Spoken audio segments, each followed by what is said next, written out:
দাঁড়িয়ে বাবার হাতে 90 টাকা দেয়। বাবাকে জড়িয়ে হু হু করে কাঁদতে কাঁদতে বলল, আমি পারিনি বাবা।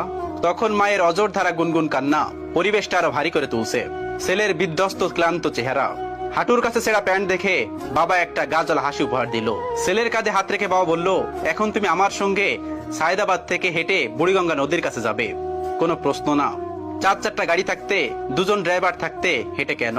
ছেলের জিজ্ঞাসা চোখে বাবা বললেন, বাবা আজকের এই পজিশনে তো আমি একটু একটু করে এভাবে এগিয়ে এসেছি, গাড়ি বা বিমানের গতিতে আসেনি। তুমি তো মাত্র একটা দিন কষ্ট করেছো, একটু ধৈর্য ধরো। ক্লান্ত ছেলের হাত ধরে হাঁটতে হাঁটতে রাত 11:30টার দিকে ব্রিজে পৌঁছালো পিতা এবং পুত্র।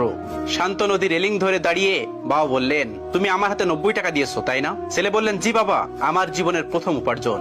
বাবা বললেন, আমি জানি তোমার এই টাকাগুলো উপার্জন করতে তোমার অনেক কষ্ট করতে হয়েছে। এখন আমি তোমাকে যা বলি শোনো। আমি জানি আমার ছেলে ছোটবেলা থেকে অঙ্কে খুবই ভালো, ভালো গুনতেও পারে আশা করি। আমি তোমার